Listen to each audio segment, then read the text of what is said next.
அஸ்ஸலாமு அலைக்கும் வரஹ்மத்துல்லாஹி வபரகாத்துஹு. கண்ணியத்திற்குரிய எல்லாம் வல்ல அல்லாஹுவின் நல்லடியார்களே, அல்லாஹுடைய பேரருளால் ஏகத்துவ முஸ்லிம் ஜமாத் பேரணாம்பட்டு நகரம் சார்பாக ஏற்பாடு செய்யப்பட்டிருக்கிற சமுதாய விழிப்புணர்வு கூட்டத்தை நாம் எல்லாம் பெரும் திரளாக இங்கே ஒன்று கூடியிருக்கின்றோம். அல்ஹம்துலில்லாஹ். இந்த நிகழ்ச்சியிலே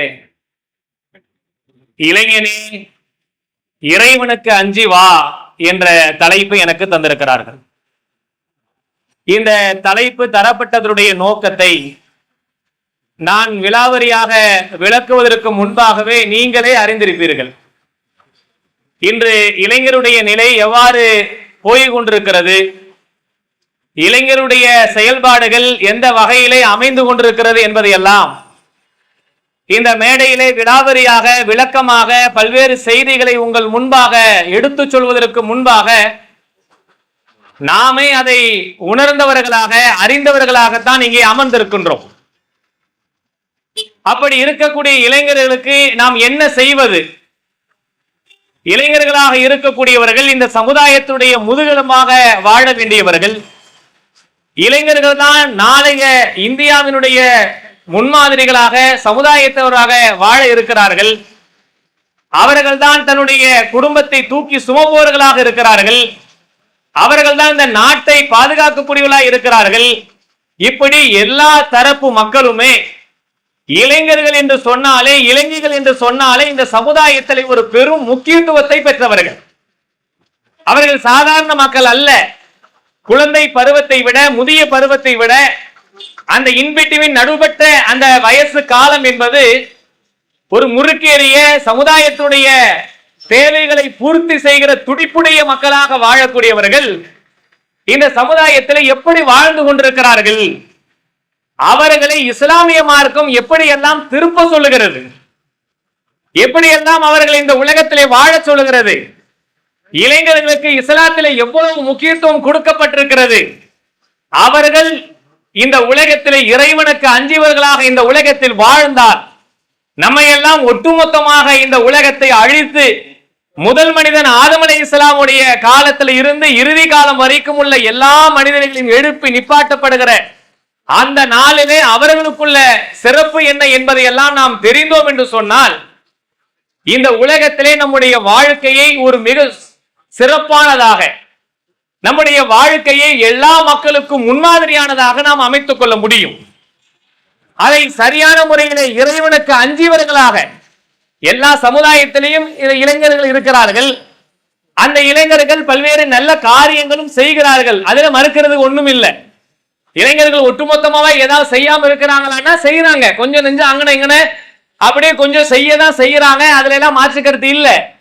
ஆனாலும் பெரும்பான்மையான இளைஞருடைய சிந்தனை எப்படி இருக்கிறது, அவர்கள் எதை நோக்கி போய் கொண்டிருக்கிறார்கள் என்பதை புரிந்து இந்த உலகத்திலே நாம் இறைவனுக்கு பயந்தவர்களாக வாழ்ந்தோம் என்று சொன்னால் அவர்கள் இந்த உலகத்திலும் பல்வேறு சாதனைகளை படைக்க முடியும். நாளை மறுமையிலே அல்லாஹ்விடத்திலே எழுப்பி நிப்பாட்டப்படுகிற நாளிலும் அவன் இறைவனுக்கு அஞ்சி வாழ்ந்திருந்தால் அவன் இறைவனிடத்திலும் சிறப்பு பெற்றவனாக சொர்க்கத்திலே இலகுவாக நுழையக்கூடிய நன்மக்களாகவும் இறைவன் அவனை ஆக்கி விடுவான். அப்படிப்பட்ட இளைஞர்களை பற்றி தான் நாம் தெரிந்து கொள்ள இருக்கிறோம். எப்படிப்பட்ட இளைஞர்கள் தான் மார்க்க நமக்கு வழிகாட்டுகிறது. நபிமார்களுடைய வரலாறு நீங்கள் ஏராளமான செய்தியை கேட்டிருப்பீங்க. எத்தனையோ நபிமார்களை அல்லாஹ் இளைஞர்களாக தேர்ந்தெடுக்கிறார். இப்ராஹிம் அலைஹிஸ்ஸலாமுடைய வரலாறு ஒட்டுமொத்த உலகத்திற்குமே முன்மாதிரியான ஒரு வரலாறு. அவர்கள் இளமை பருவத்திலே இந்த சமுதாயத்திலே ஏற்படுத்த புரட்சி எப்படிப்பட்ட புரட்சி என்று சொன்னால், உலகத்திலே எல்லா மனிதர்களையும் எதன் பக்கம் அழைக்க வேண்டுமோ, ஒட்டுமொத்த உலகத்தையும் எதன் பக்கம் நாம் திருப்ப வேண்டுமோ அப்படிப்பட்ட ஓரிரை கொள்கையை நோக்கி, இஸ்லாமிய மார்க்கத்தை நோக்கி, அல்லாஹ்வுடைய அச்சத்தை நோக்கி, மறுமையினுடைய சிந்தனையை நோக்கி ஒட்டுமொத்த உலகத்திற்குமே முன்மாதிரியான ஒரு மனிதனாக நபி இப்ராஹிம் அலைஹிஸ்ஸலாமை அல்லாஹ் ரப்புல் ஆலமீன் ஆக்குகிறான். இன்ன இப்ராஹிம கான உம்மத்தன். இந்த இப்ராஹிமை எப்படிப்பட்டவராக அல்லாஹ் உருவெடுக்கிறான் என்று சொன்னால், உருவாக்குகிறான் என்று சொன்னால், இந்த ஒட்டுமொத்த சமுதாயத்திற்குமே ஒரு முன்மாதிரியாக அவரை அல்லாஹ் தேர்ந்தெடுக்கிறான். ஏன் அப்படிப்பட்ட ஒரு முன்மாதிரியாக இப்ராஹிம் அலைஹிஸ்ஸலாம் அவர்களை அல்லாஹ் தேர்ந்தெடுத்தான். அவர் இளமை பருவத்திலிருந்தே இறைவனுக்கு அஞ்சியவராக, இறைவனுக்கு பயந்து இந்த உலகத்திலே வாழ்ந்தவராக, இறைவனிட்ட கட்டளைக்கு எந்த ஒரு கட்டளைக்குமே மாறு செய்யாத மனிதராக இந்த உலகத்திலே வாழ்ந்ததனுடைய விளைவு நபிகள் நாயகம் ஸல்லல்லாஹு அலைஹி வஸல்லம் அவர்களுக்கு அல்லாஹ் கட்டளையிடுகிறான், நபியே நீங்கள் இப்ராஹிமுடைய மார்க்கத்தை பின்பற்றுங்கள். நபிகள் நாயகம் ஸல்லல்லாஹு அலைஹி வஸல்லம் அவர்களுக்கு என்ன கட்டளை? அவர்கள் தானே உஸ்வத்துல் ஹஸனா, அவங்க தான் நமக்கு அழகிய முன்மாதிரி. அப்படிப்பட்ட முகமது நபி ஸல்லல்லாஹு அலைஹி வஸல்லம் அவர்களை பார்த்து அல்லாஹ் சொல்லுகிறான், நபியே நீங்கள் இப்ராஹிமுடைய மார்க்கத்தை பின்பற்றுங்கள். ஏன் இப்ராஹிம் அலைஹிஸ்ஸலாமுடைய மார்க்கத்தை பின்பற்றணும்? அவர் இந்த உலகத்திலே வாழுகிற நேரத்தில் இறைவனிட்ட எந்த கட்டளையிலுமே மாறு செய்யாத மனிதராக, இறைவன் ஒரு கட்டளையிட்டு இதை செய் என்று சொல்லிவிட்டார், அதிலே தன் மனோ இச்சைக்கு இடம் கொடுக்காமல், தன்னுடைய குடும்பத்தை பார்க்காமல், தன்னுடைய பிள்ளைகளை பார்க்காமல், தன் சமுதாயத்தை பார்க்காமல், தன்னுடைய பெற்றோர்களை பார்க்காமல் அல்லாஹ் ரப்புல் ஆலமீனுடைய கட்டளை எனக்கு இட்டுட்டான் என்று சொன்னால் அதிலே 100% கட்டுப்படுகிற நல்ல மனிதனாக இந்த உலகத்திலே வாழ வேண்டும் என்று நினைத்ததனுடைய ஒரு நினைப்பு அவரை ஒட்டுமொத்த உலகத்திற்குமே அல்லாஹ் முன்மாதிரியாக ஏற்படுத்தியிருக்கிறான். நம்முடைய உள்ளங்களில் அப்படிப்பட்ட ஆழமான ஒரு நம்பிக்கை இருக்கிறதா? அல்லாஹ்வை பற்றி நம்மிடத்திலும் சொல்லப்படுகிறது, நபிகள் நாயகம் ஸல்லல்லாஹு அலைஹி வஸல்லம் அவர்களை பற்றியும் சொல்லப்படுகிறது. அதிலும் குறிப்பாக இந்த பேரணாம்பற்று மக்களுக்கு சொல்ல வேண்டிய அவசியமே இல்லாத அளவுக்கு ஏராளமான மார்க்க உரைகளை நாம் கேட்டதை போல யாருமே கேட்டிருப்பாங்களா என்று சொல்லுகிற அளவுக்கு மார்க்கத்துடைய தொடர்பு அதிகம், திருக்குர்ஆனுடைய தொடர்பு அதிகம், மார்க்க உரைகளுடைய தொடர்பு அதிகம், இஸ்லாத்துடைய பின்பற்றுதல் அதிகம். அப்படிப்பட்ட நிலையை அல்லாஹ் ரப்புல் ஆலமீன் இந்த ஊரிலே ஏற்படுத்தியிருந்தும் கூட இறைவனுடைய சொல்லுக்கு நம்முடைய வாழ்க்கையிலே எத்தனை சதவீதம் நாம் நடைமுறையிலே வைத்திருக்கிறோம் என்று சிந்தித்து பார்க்க வேண்டிய கடமை நம் அனைவருக்குமே இருக்கிறது. இப்ராஹிம் அலைஹிஸ்ஸலாம் அவர்களை முன்மாதிரியாக எடுத்துக்கொள்வது பெருசல்ல, நபிகள் நாயகம் ஸல்லல்லாஹு அலைஹி வஸல்லம் அவர்களை முன்மாதிரியாக எடுத்துச் சொல்வது பெருசல்ல. அவர்களை தன் வாயால் முன்மொழிந்தது என்று சொன்னால் தன் உள்ளத்தால் அவர்களை ஏற்றுக்கொண்டு என் வாழ்க்கையிலே முழுமையாக அப்படிப்பட்ட ஒரு வாழ்க்கையை நடைமுறைப்படுத்துவதற்காக வேண்டி நான் முயற்சிக்க வேண்டும் என்ற சிந்தனை அல்லாஹ்வின் அச்சத்தை கொண்டு நமக்கு ஏற்பட வேண்டும். அப்படி ஏற்படணும் வைங்க, நாம் எத்தனை உரைகள் கேட்டாலும் சரி, எத்தனை பயான்கள் கேட்டாலும் சரி, எத்தனை திருக்குர்ஆனுடைய வசனங்களை படித்தாலும் சரி, அல்லாஹ்வுக்கு பயந்து என் வாழ்நாளை மாற்ற வேண்டும், திருத்த வேண்டும் என்ற இறையச்சத்தை உள்ளத்திலே விதைக்காத வரைக்கும் நாம் எந்த உரையும் நமக்கு பயனளிக்க போவதே அல்ல. அல்லாஹ் திருக்குர்ஆனில் சொல்கிறான், வதக்கிர் ஃபஇன்ன திக்ரா தன்ஃபவுல் முஃமினீன். நபியே நீங்கள் அந்த மக்களுக்கு நினைவூட்டுங்கள், அல்லாஹ்வை பற்றி நினைவூட்டுங்கள், மறுமையை பற்றி நினைவூட்டுங்கள், திருக்குர்ஆனை பற்றி நினைவூட்டுங்கள், மறுமையினுடைய விசாரணை பற்றி நினைவூட்டுங்கள். அந்த நாளை பற்றி அவர்களுக்கு நீங்கள் அச்சமூட்டினால், நினைவூட்டினால் அந்த மூமின்களுக்கு உங்களுடைய நினைவூட்டுதல் நிச்சயமாக பயனளிக்கும் என்று அல்லாஹ் சொல்லுகிறான். யாருக்கு சொல்லுகிறான்? அல்லாஹ்வை நம்புகிற, மறுமையை நம்புகிற, தூதரை பின்பற்றுகிற அப்படிப்பட்ட மூமின்களுக்கு என் உள்ளத்திலே எப்படிப்பட்ட மாற்றம் ஏற்படும் என்றால், அவரை பற்றினையில் அச்சமூட்டினால், பயமூட்டினால் என் உள்ளத்திலே உள்ள பாவத்தின்பால், தீமையின்பால், தவறின்பால் இருந்து மீள்வதற்கான அச்சத்தை அல்லாஹ் அவர்களுக்கு ஏற்படுத்துவான். அந்த சிந்தனையோடு நம்முடைய உள்ளத்திலே ஆழமாக திருக்குர்ஆனை படிக்கும் பொழுது, நபிகள் நாயகத்துடைய போதனையை கேட்கும் பொழுது, அல்லாஹ்வுடைய போதனையை கேட்கும் பொழுது நான் என் உள்ளத்திலே அப்படிப்பட்ட இறையச்சத்தோடு வாழுகிற நிலையை இறைவா எனக்கு ஏற்படுத்தி என்ற சிந்தனையோடு நீங்கள் அமர வேண்டும், கேட்க வேண்டும். அப்படி கேட்டதுடைய விளைவுதான் அல்லாஹ்வுடைய சொல்லுக்கு நான் முழுமையாக கட்டுப்பட வேண்டும் என்ற சிந்தனை இப்ராஹிம் அலைஹிஸ்ஸலாம் அவருக்கு இருந்ததுடைய விளைவுதான் ஒரு இளைஞனாக இருந்து இந்த உலகத்தில் என்னவெல்லாம் தப்பு செய்ய முடியுமோ, என்னவெல்லாம் தவறின்பால் நம்மை திருப்ப முடியுமோ அத்தனை தவறிலிருந்தும் தன்னை மாற்றியவனாக அவருக்கு கட்டுப்படு என்று சொன்ன உடனே எப்படிப்பட்ட வார்த்தையை அல்லாஹ்விடத்தை நிறுத்தி சொல்கிறார் என்று சொன்னார். அல்லாஹ் ஒரே வார்த்தை தான் நபி இப்ராஹிம் அலைஹிஸ்ஸலாம் பார்த்து சொல்கிறார், நபியே நீ கட்டுப்படு. யாரு கட்டுப்படு? அல்லாஹ்வுடைய சொல்லுக்கு உன் வாழ்நாளை முழுக்குமா நீ மாற்று என்று கட்டுப்படு என்று சொன்ன உடனே அவருடைய வார்த்தை எப்படி இருந்து தெரியினார்? என் படைத்த ரப்புல் ஆலமீன் ஆகிய அல்லாஹ்வுக்கு நான் முழுமையாக கட்டுப்பட்டு விட்டேன். அந்த வார்த்தை நம் சாதாரண வார்த்தை இல்லை, தன் வாழ்நாளை முழுமையாக அர்ப்பணிப்பது என்று சொன்னார். சில 4 விஷயத்தை நம்ம கேட்போம், 40 விஷயத்தை கேட்க மாட்டோம். 4 விஷயத்தை செய்வேன், 40 விஷயத்தை செய்யாம இருப்பதற்கான எல்லா வாய்ப்பும் நமக்கு இருக்கிறது. ஆனால் இப்ராஹிம் அலைஹிஸ்ஸலாம் அப்படி கிடையாது. அவர் கட்டுப்படு என்று சொன்ன உடனே தன்னை முழுமையாக அர்ப்பணித்த மனிதனாக வாழ்ந்தோடைய விளைவுதான் அவரை அல்லாஹ் ரப்புல் ஆலமீன் ஒட்டுமொத்த உலகத்திற்குமே முன்மாதிரியாக ஏற்படுத்தி யாருக்கும் தராத ஒரு அந்தஸ்தை அல்லாஹ் உயர்த்தி வைத்திருக்கிறான். எப்படிப்பட்ட அந்தஸ்து? ஃபத்தஹதல்லாஹ இப்ராஹிம கலீலா. இப்ராஹிம் நான் எப்படிப்பட்ட மனிதனாக தேர்ந்தெடுத்துக் கொண்டேன் தெரியுமா? என்னுடைய உச்ச நண்பனாகவே நான் தேர்ந்தெடுத்துக் கொண்டேன். அல்லாஹ் ரப்புல் ஆலமீனுக்கு எந்த இணையும் இல்லை, துணையும் இல்லை, யாராலும் பிறப்படவில்லை, யாரையும் பெற்றுக் கொள்ளவில்லை, உலகத்தில் எந்த உறவும் இல்லை என்று சொல்லுகிற அப்படிப்பட்ட நித்திய ஜீவனான ஏக இறைவனாக ரப்புல் ஆலமீன் சொல்லுகிற வார்த்தை என்ன? அந்த இப்ராஹிமை என்னுடைய நண்பனாக நான் ஏற்றுக்கொண்டேன். எப்படி ஏற்றுக்கொள்ள முடியும்?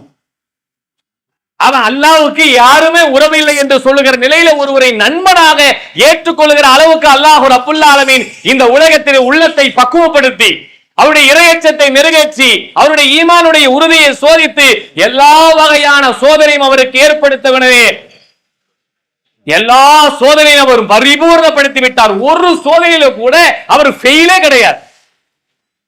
நமக்கு வச்ச எத்தனை சோதனை நம்ம ஃபெயில் ஆயிருப்போம்.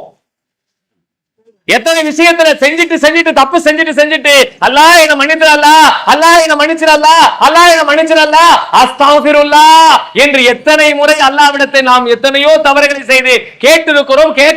கேட்க வேண்டும் என்று அல்லாஹ் சொல்லுகிறான், மாற்றுக்கிறதே இல்லை. ஆனால் நம் உள்ளத்திலே இப்படியான நிலை இருக்கிற நேரங்களில் அவர் தன் வாழ்நாளை எப்படி அமைத்திருக்கிறார் என்று சிந்திச்சு பாருங்கள். இங்க இருக்கிற எல்லா மக்களுமே ஆண்கள், பெண்கள், பெரியவர்கள், சிறியவர்கள், இளைஞர்கள், இளைஞர்கள் எல்லோரும் சேர்த்து சொல்லுகிறேன், நம் வாழ்நாளில் ஒரு பெரும் மாற்றத்தை உண்டாக்காத வரைக்கும் இந்த உலகத்திலே எந்த வகையான மாற்றத்தை உண்டாக்க முடியாது. நாளை மறுமையிலும் அல்லாஹ்விடத்தில் எந்த அந்தஸ்தையும் பெறவே முடியாது. அல்லாஹ்வின் மார்க்கத்தின் பக்கம், இறையச்சத்தின் பக்கம், இஸ்லாத்தின் பக்கம், மறுமையின் பக்கம் நம்முடைய சிந்தனையை திருப்பாத வரைக்கும் இந்த உலகத்தில் எந்த மாற்றத்தையும் ஏற்படுத்தவே முடியாது. ஏனென்றால் இதே ஊரில் இத்தனை மார்க்க செய்திகளை கேட்டுக்கொண்டிருக்கிற இத்தனை பள்ளிவாசல்கள் நூற்றுக்கணக்கில் இருக்கிற இந்த ஊரிலே கேட்கிற செய்திகள் எல்லாம் நமக்கு மிகப்பெரிய வருத்தத்தை ஏற்படுத்துகிறது. இளைஞருடைய நிலைமை எப்படி இருக்கிறது? கடைகளிலே போதைப் பொருட்களை வாங்கி அருந்துகிற, சிகரெட்டை குடிக்கிற, கஞ்சாக்களை குடிக்கிற, தவறான காரியங்களில் ஈடுபடுகிற, விபச்சாரத்தில் ஈடுபடுகிற, மதுவினை புழங்குகிற எத்தனையோ செயல்பாடு இங்கே நடைபெறுகிறது. அதற்கு நம்ம முஸ்லிம் இளைஞர்களும் விதிவிலக்கில்லை என்று சொல்லுகிற அளவுக்கு நம் நிலைமை மாறுது என்றால் அதனுடைய கவலையின் பால், வருத்தத்தின் பால், அவர்களை திருத்த வேண்டும் என்ற நல்ல நோக்கத்தின் பால் தான் இங்கே உங்களுக்கு செய்தியை சொல்லி இறைவனுக்கு பயந்தவர்களாக இளைஞர்களே அல்லாஹ்வின் மார்க்கத்தின் பக்கம் நீங்கள் வாருங்கள். இந்த உலக வாழ்க்கை என்பது அற்பமானது, சொற்பமானது. வமன் ஹயாத்தத் துன்யா இல்லா லயப்பு வலஹுன் வலத்தாருல் ஆகிரத்து ஹைருல் லில்லதீன யத்தகூன் அஃபலா தாகிலூன். இந்த உலக வாழ்க்கையை பற்றி அல்லாஹ் திருக்குர்ஆனிலே சொல்லும் பொழுது வீணானதாக, விளையாட்டானதாக இந்த வாழ்க்கையை நாம் ஏற்படுத்தியிருக்கிறோம். யார் அல்லாஹ்வை அஞ்சுகிறார்களோ அப்படிப்பட்ட இறையற்றவாதிகளுக்கு மறுமை வாழ்க்கை தான் சிறந்தது என்று அல்லாஹ் சொல்லி காட்டுகிறான். இந்த உலக வாழ்க்கை என்பது அற்பத்திலும் அற்பமானது, சொற்பத்திலும் சொற்பமானது. இந்த உலகத்திலே கிடைக்கிற சாராயத்திற்காகவோ, கிடைக்கிற போதை பொருட்களாகவோ, கிடைக்கிற அற்ப சுகத்திற்காகவோ, இந்த உலகத்தில் கிடைக்கிற ஹராமான பொருளாதாரத்துக்காகவோ நம்முடைய வாழ்க்கையை வீணாக்கி அசிங்கத்தில் ஈடுபட்டு, ஆபாசத்தில் ஈடுபட்டு நாளை மறுமையில் அல்லாஹ்விடத்தை எழுப்பி நிப்பாட்டி விசாரிக்கின்ற நாளிலே நாம் பாவத்திலே விழுந்த குற்றவாளியாக ஆகாமல் நல்ல மனிதனாக இந்த உலகத்திலே வாழ்ந்து, இறையச்சத்தோடு இந்த உலகத்திலே வாழ்ந்து, நல்ல காரியங்கள் இந்த உலகத்திலே பல்வேறு செயல்பாடுகளை செய்து நம்மையும் காத்து, நம் சமுதாயத்தையும் காத்து, நம்மை சுற்றி உள்ளவரையும் காப்பாற்றி மறுமையிலே சொர்க்கத்தை அடைய வேண்டும் என்ற உயர்ந்த நோக்கத்தோடு எல்லோரையும் அழைக்கிறோம். அல்லாஹ் இந்த உலக வாழ்க்கை மிக மிக அற்பமானதாக, சொற்பமானதாக்கி இருக்கிறான். நீங்கள் இறைவனை அஞ்சுங்கள். இந்த உலகத்தில் யாருக்கும் பயப்பட வேண்டாம். மனிதர்களுக்காக, அத்தாவுக்காக, அம்மாவுக்காக, தமாத்துக்காக ஒளிஞ்சி மறைஞ்சி திருடி எந்த காரியத்தை நீ செய்ய வேண்டாம். உன்னை 24 மணி நேரம் கண்காணித்துக் கொண்டிருக்கிறானே, அப்படிப்பட்ட ரப்புல் ஆலமீனுக்கு நாம் அஞ்சுவோம். உலகத்திலே அந்த இறையச்சத்திற்கு நிகராக, அந்த ஆடைக்கு நிகராக, அந்த கேமராவுக்கு நிகராக உலகத்திலே வேறு எந்த கேமராவும் எந்த மனிதர்களும் நம்மை பாதுகாக்கவே முடியாது. அதற்காக நம் உள்ளத்திலே மிகப்பெரிய அச்சத்தை, பயத்தை உண்டாக்கினோம் என்று சொன்னார், அவர்களை திருத்தி அவர்களை நேர்வழிப்படுத்தி விட்டோம் என்று சொன்னால், அதை விட ஒரு பெரிய மாற்றம் வேற எந்த மாற்றத்தையும் உலகத்தில் ஏற்படுத்திவிட முடியாது. அதைத்தான் நாம் ஏற்படுத்த வேண்டும். திருமறை குர்ஆன் நமக்கு அதைத்தான் போதிக்கிறது. ஒட்டுமொத்த உலகத்திற்குமே எடுத்து சொல்ல வேண்டிய, முன்மாதிரிகளாக வாழ வேண்டிய, அவர்களை தீமையிலிருந்து காப்பாற்றுவதற்காக வேண்டியே அல்லாஹ் ரப்புல் ஆலமீன் திருமறை குர்ஆனை இறக்கி நபிகள் நாயகம் ஸல்லல்லாஹு அலைஹி வஸல்லம் அவர்களுக்கு மிகப்பெரிய ஏகத்துவ பிரச்சாரத்தை செய்ய சொன்ன கட்டளையே இந்த திருக்குர்ஆன் வந்தது அதற்காக தான். எப்படிப்பட்டது? வஅத்தியுல்லாஹ வஅத்தியுர் ரசூல், நீங்கள் அல்லாஹ்வுக்கும் தூதருக்கும் கட்டுப்படுங்கள். நீங்கள் அல்லாஹ்விடத்திலிருந்து வந்த வேதத்துக்கு கட்டுப்படுங்கள், தூதரிடத்திலிருந்து வந்த அந்த சொல்லுக்கு கட்டுப்படுங்கள். ஏன் தெரியுமா? இந்த உலகத்திலே அவர்களை தீமையிலிருந்து காப்பாற்றுவதற்காக, நன்மையை மக்களிடத்தில் ஏவுவதற்காக. சிறந்த சமுதாயம் குன்து ஹைர உம்மா எந்த அளவுக்கு அல்லாஹ் சொல்றான், நீங்கள் தான் சமுதாயத்திலேயே சிறந்த சமுதாயம். யாரை சொல்கிறான்? நபிகள் நாயகம் ஸல்லல்லாஹு அலைஹி வஸல்லம் அவங்களுடைய உம்மாவை, அவங்க சமுதாயத்தை பார்த்து அல்லாஹ் சொல்லுகிறான், நீங்கள் தான் இருக்கிற சமுதாயத்திலேயே சிறந்த சமுதாயமாக தேர்ந்தெடுக்கப்பட்டிருக்கிறீர்கள். தாமுரூன பில் மஅரூஃப் வ தன்ஹூன அனில் முன்கர், நீங்கள் நன்மையை மக்களுக்கு ஏவுவதற்காக, தீமையிலிருந்து மக்களை தடுப்பதற்காக இந்த உலகத்திலே சமுதாயத்திலே போய் நீங்கள் மக்களிடத்தை நன்மையை எடுத்து சொல்லுங்கள். திருமறை குர்ஆனின் பக்கம் வாருங்கள், ஓரிரை கொள்கையின் பக்கம் வாருங்கள், நல்லதின் பக்கம் வாருங்கள், தொழுகையின் பக்கம் வாருங்கள் என்று மக்களிடத்திலே நல்லதையெல்லாம் சொல்லிக் கொண்டே இருங்கள். பாவத்திலிருந்து, தீமையிலிருந்து, அசிங்கத்திலிருந்து, தப்புகள் செய்கிற குற்றங்களிலிருந்து சமுதாயத்தை நீங்கள் காப்பாற்றுங்கள் என்ற கட்டளையை நபிகள் நாயகம் ஸல்லல்லாஹு அலைஹி வஸல்லம் அவர்களுக்கு அல்லாஹ் ரப்புல் ஆலமீன் சொல்லுகிறான் என்று சொன்னால், நாம் எதை செய்து கொண்டிருக்கிறோம் என்று எல்லோரும் சிந்திப்பதற்கு கடமைப்பட்டிருக்கிறோம்.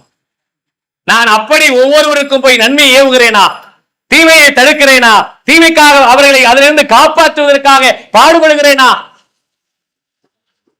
எல்லாரும் சொல்றாங்க, பாய் உங்க பசங்க தான் போதையில கறக்குறாங்க, அதை வாங்குறாங்க, அதை விற்பனை பண்றாங்க என்று சொல்வதற்கும் கேட்பதற்குமே வெட்கப்படுகிற அளவுக்கு அந்த செயலில் ஈடுபடுகிறார்கள். ஏன்? சமுதாயத்திலே தீமையை தடுப்பதற்காக, நன்மையை ஏவுவதற்காக அனுப்பப்பட்ட சமுதாயமே இப்படிப்பட்ட காரியத்தை செய்கிறார் என்று சொன்னார். எல்லாருக்குமே இந்த தவறிலிருந்து மீள்வதற்கான அவகாசம் இருக்கிறது.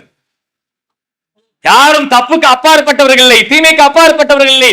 எல்லோரிடத்திலும் தவறுகளும் தீமையும் தப்பும் நடக்கத்தான் செய்யும். அதற்கு அல்லாஹ் தருகிற அவகாசத்தை, இறைவன் ஏற்படுத்தியிருக்க அந்த கால அவகாசத்தை நான் பயன்படுத்தியவனாக இந்த உலகத்திலே வாழ்ந்தால், இறைவா நான் அறிந்தோ அறியாமலையோ இந்த தீமையை செய்துவிட்டு அல்லாஹ் இந்த பாவத்திலிருந்து என்னை காப்பாற்றி விடு, இந்த தீமையிலிருந்து என்னை காப்பாற்றி விடு என்று அல்லாஹ்விடத்திலே மன்றாடி தௌபா செய்து பாவ மன்னிப்பு கேட்டு திருந்தி மீள்வதற்கு எத்தனையோ வாய்ப்பை அல்லாஹ் நமக்கு ஏற்படுத்தியிருக்கிறான்.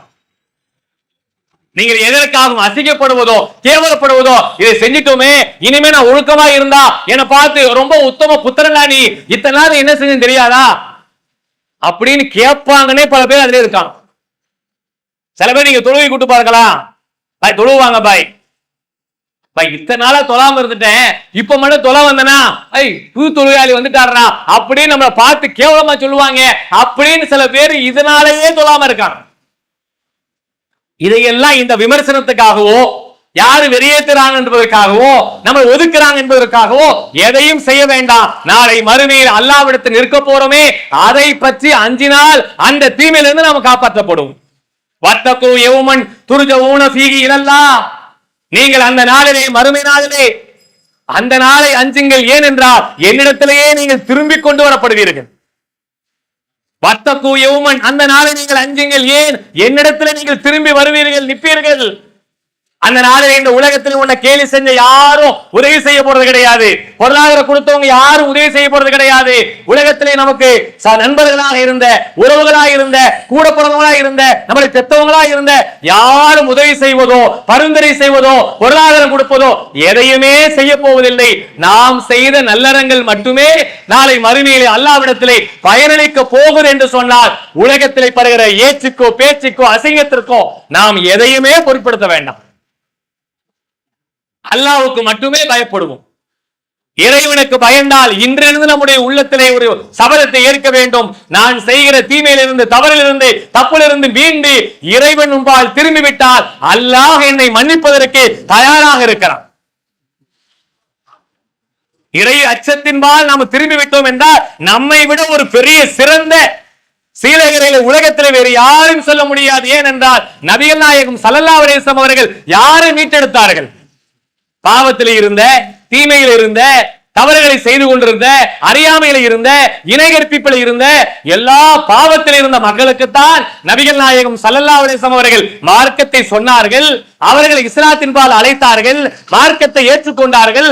அவர்கள் தானே ஒரு மிகப்பெரிய உத்தம சீலர்களாக முன்மாதிரியான வாழ்க்கையை வாழ்ந்து ரலியல்லாஹு அன்ஹு வரலு அன்ஹும், அல்லாஹும் அவர்களை நேசிக்கிறார், அவர்களும் அல்லாஹ்வை நேசிக்கிறார்கள் என்று சொல்லுகிற அளவுக்கு ஒரு பெரிய மாற்றத்தை எதில் வந்தது? அல்லாஹ்வுடைய அச்சம் தானே வந்தது. அந்த அச்சத்தை நம் உள்ளத்தில் ஏற்படுத்தினால் எத்தனை பாவம் செய்திருந்தாலும் பரவாயில்லை, அல்லாஹ்வுக்கு பயந்து எல்லாத்தையும் தூக்கி எறிந்து இதன் பக்கம் வருவதற்கு நாம் தயாராக வேண்டும் என்றால் இதைத்தான் அல்லாஹ் விரும்புகிறான். நபிகள் நாயகம் ஸல்லல்லாஹு அலைஹி வஸல்லம் அவர்கள் சொன்ன ஒரு அற்புதமான வரலாற்று செய்தி. அவர்களுடைய காலத்திற்கு முன்னணி வாழ்ந்த ஒரு சமுதாயத்துடைய முன்மாதிரி செய்தியை நமக்கு சொல்லுகிறார்கள். என்ன செய்தி? பல நேரங்கள் நம்ம கேள்விப்பட்டிருக்கிற, காதலை கேட்டிருக்கிற ஒரு செய்தி. ஒரு 3 நபர்கள் ஒரு பகுதியிலே போய் கொண்டிருக்கிற நேரத்தில் அவர்களுக்கு ஒரு பெரிய புயல் மழை வருவதை போல ஒரு சூழ்நிலை உண்டாகும் பொழுது அவர்களை காப்பாற்றிக் கொள்வதற்காக வேண்டி ஒரு குகைக்குள்ளே போய் அமர்கிறார்கள். சரி, உள்ள போய் உட்கார்ந்துட்டா, உள்ள போயிட்டா இதுல இருந்து நம்ம தப்பிச்சுக்கலான்னு உள்ள போறாங்க. உள்ள போகிற நிலையிலே அவர்களை அல்லாஹ் சோதிப்பதற்காக வேண்டி அந்த குகையினுடைய வாசலை இறைவன் மூடிவிட்டான்.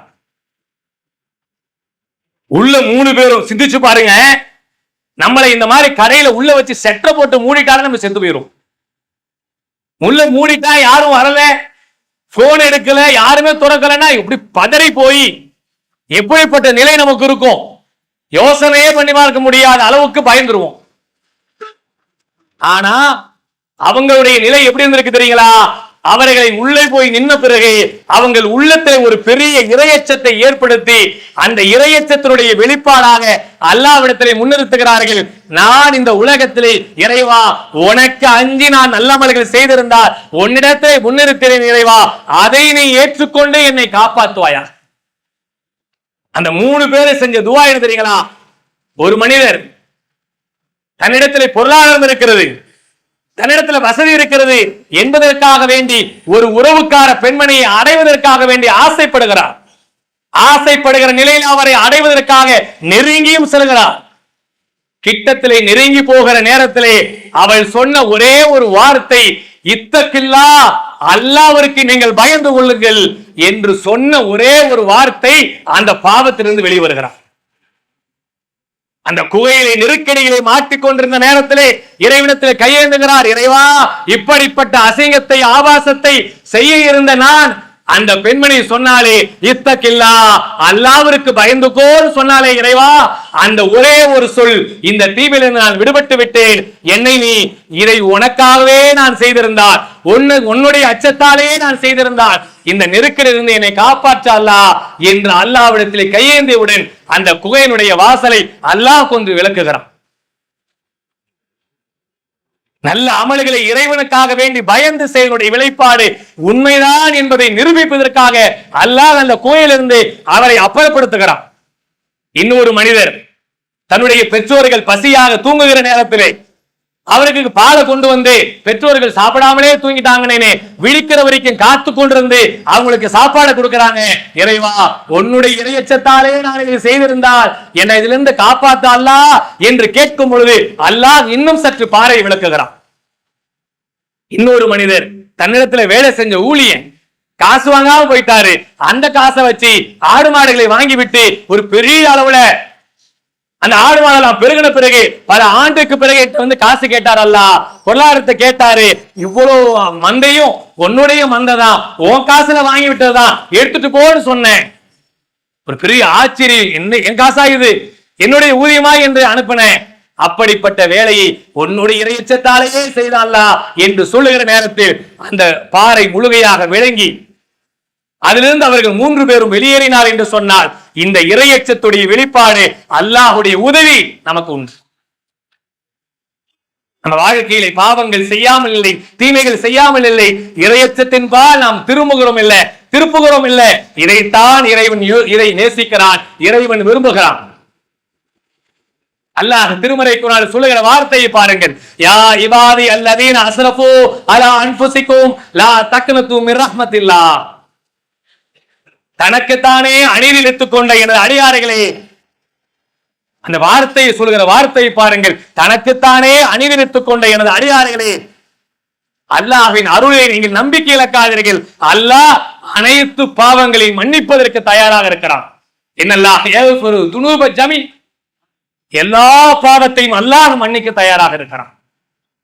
நம் வாழ்க்கையில செய்கிற அனைத்து பாவத்தையும் அவன் மன்னிக்க தயாராக இருக்கிறான். நாம் செய்த பாவத்தை அல்லாஹ்விடத்தில் ஒப்படைத்து இறைவன் முன் முன்னிறுத்தி, இறைவா நான் இந்த பாவத்தை செஞ்சுட்டல்ல, நீ என்னை மன்னிக்காவிட்டா நான் பெரிய நஷ்டவாளி ஆயிடுவான்ல என்று ஆதம் அலைஹிஸ்ஸலாம் செய்த துவா, யூனுஸ் அலைஹிஸ்ஸலாம் செய்த துவா, இதையெல்லாம் நம் வாழ்க்கை நினைவுபடுத்த வேண்டிய செயல் என்ன? லா இலாஹ இல்லா அன்த சுப்ஹானக இன்னி குன்து மினல் ஸாலிமீன்.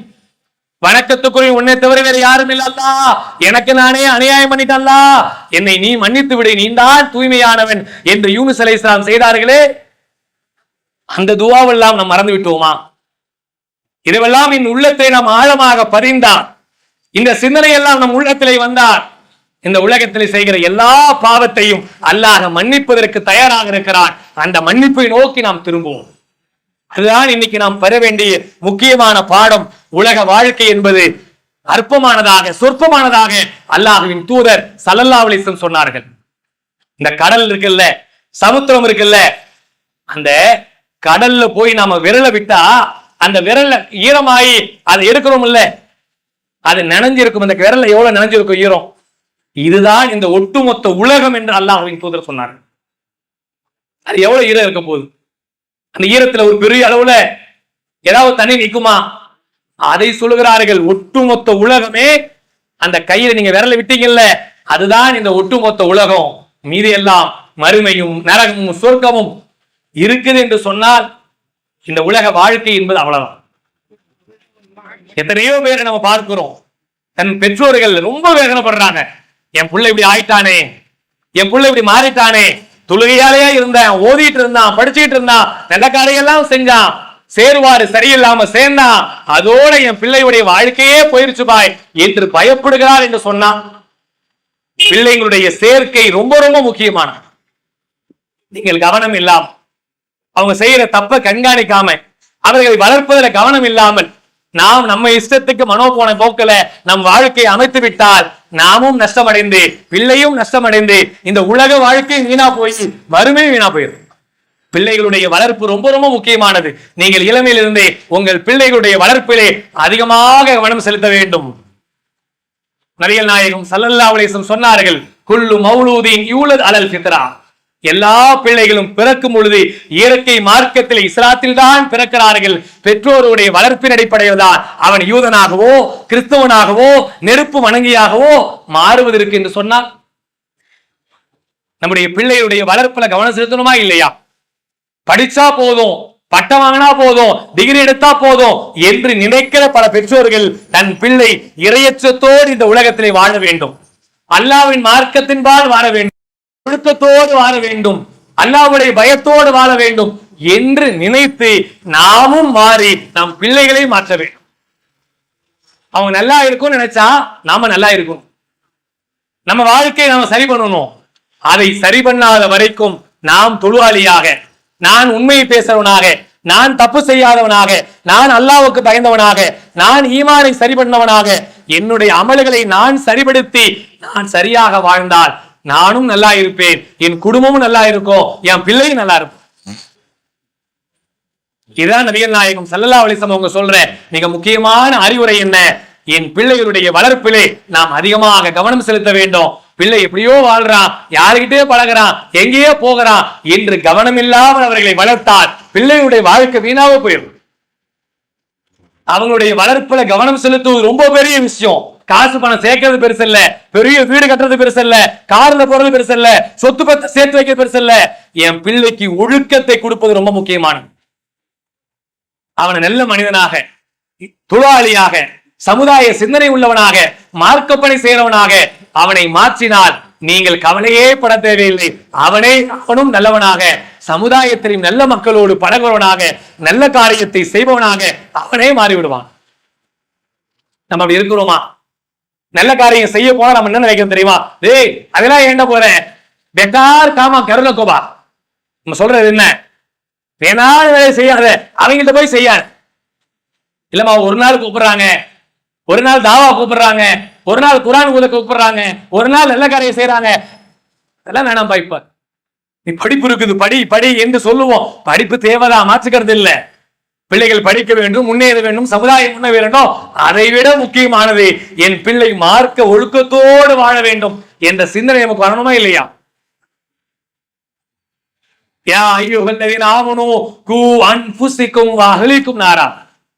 உங்களையும் உங்கள் குடும்பத்தாரையும் நரக நெருப்பை விட்டு காப்பாற்றிக் கொள்ளுங்கள் என்று அல்லாஹ் சொல்லுகிறானா இல்லையா?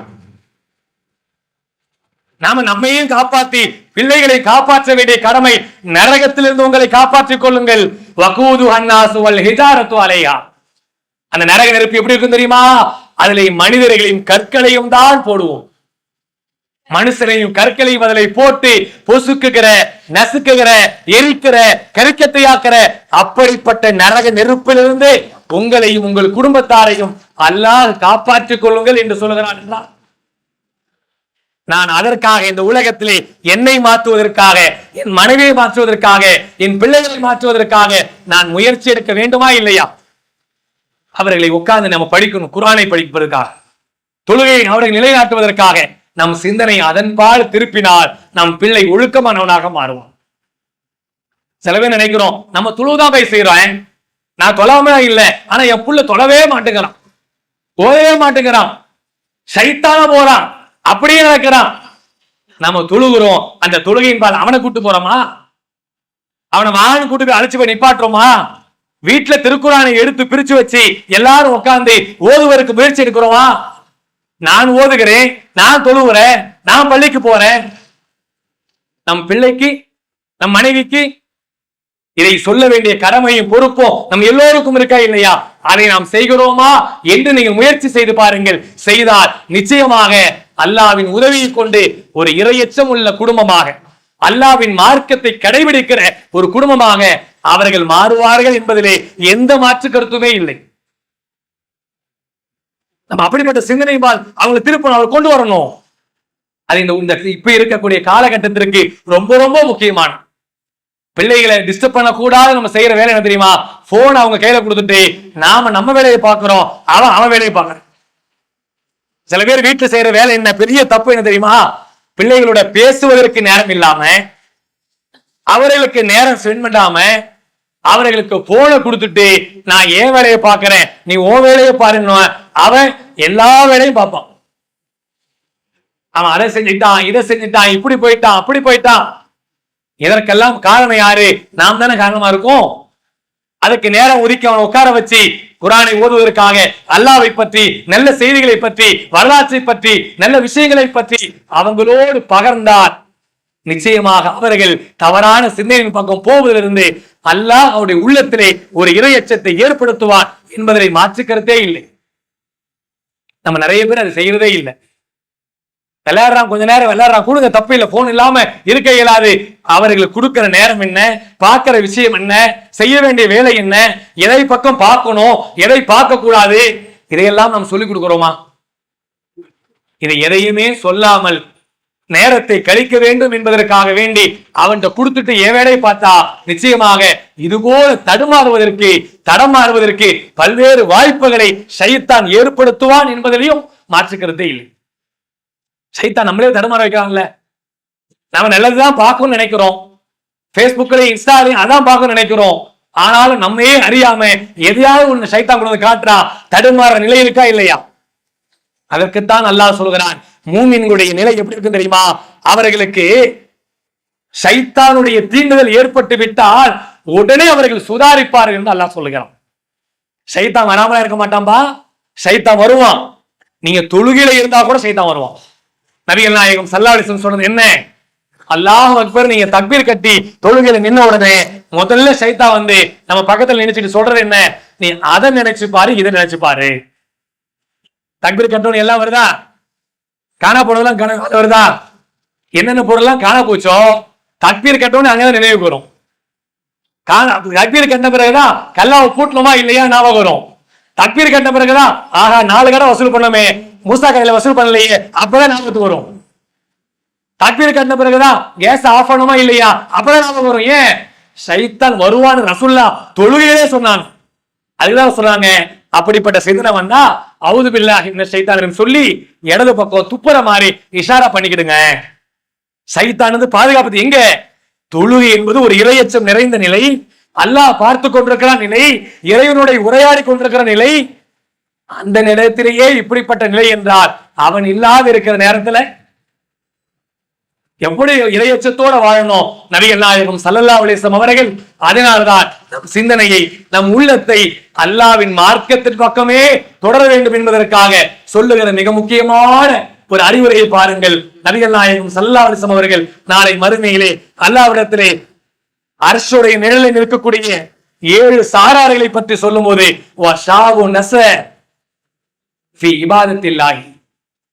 நாளை மறுமையிலே அல்லாஹ்விடத்திலே எழுப்பி நிப்பாட்டப்படுகிற அந்த நாளில் அரசுடைய நிழலை தவிர எந்த நிழலுமே இல்லாத செம்பு தரையிலே நின்று கொண்டிருக்கிற அந்த நிலை, சூரியன் தலைக்கு மேலே நின்று கொண்டிருக்கிற அந்த நேரத்திலே எந்த உள்ளங்கள், எந்த இளைஞர்கள் அல்லாஹ்வின் மார்க்கத்தோடு வாழ்ந்தார்களோ அப்படிப்பட்ட இளைஞர்களை அல்லாஹ் தன்னுடைய அரசு நிலை வாருங்கள், உங்களுக்கு இடத்தை ஏற்படுத்தி வைத்திருக்கிறேன் என்று அழைப்பு விடுகிறார். அந்த இளைஞர்களுக்கு தந்த இடம் எங்க தெரியுங்களா? இந்த உலகத்திலே மனோ இச்சையை கட்டுப்படுத்தி, பாவத்தை கட்டுப்படுத்தி, தீமையை கட்டுப்படுத்தி, அசிங்கத்திலிருந்து விலகி இறைவனுக்கு பயந்தவனாக இந்த உலகத்திலே வாழ்ந்தால் அவர்களுக்கு அல்லாஹ் தருகிற பரிசு என்ன? அந்த அரசோட நிலையில வாருங்கள், உங்களுக்கு நான் இடம் தருகிறேன் என்று அல்லாஹ் சொல்லுகிறான். இந்த நிலையை நம் உள்ளத்தில் ஏந்த வேண்டும். இந்த உலகத்திலே யாருடைய உதவியும் இல்லாமல் இருக்கிறான், நாளை மறுமையிலே அல்லாஹ்வுடைய உதவி இருக்கு என்பதை மட்டுமே உள்ளத்தில் ஆழமாக பதிந்தால், இறையச்சத்தை முன்னிறுத்தி அல்லாஹ்விற்கு பயந்து தீமையிலிருந்து மீண்டு இந்த உலகத்திலே இறையச்சவாதிகளாகவே வாழ வேண்டும். நாளை மறுமையிலும் அல்லாஹ்விடத்திலே நல்ல மனிதர்களாக இருக்கக்கூடிய வாய்ப்பை நம் அனைவருக்கும் ஏற்படுத்த வேண்டும் என்ற ஒரு நல்ல துஆவை இறைவனிடத்திலே கேட்டவனாக இங்கே கூடியிருக்க நம் அனைவருக்கும் அல்லாஹ் ரப்புல் ஆலமீன் அப்படிப்பட்ட இறையச்சத்தோடு வாழ்ந்து இறையச்சத்தோடு மரணிக்கிற நல்ல ஒரு நன்மக்களாக, மூமின்களாக, முஸ்லிம்களாக ஆக்க வேண்டும் என்ற துஆவோடு நிறைவு செய்கிறேன். வாஹிர் தாவனா அனில் ஹம்துலில்லாஹி ரப்பில் ஆலமீன். அஸ்ஸலாமு அலைக்கும் வரஹ்மத்துல்லாஹி வபரகாத்துஹு.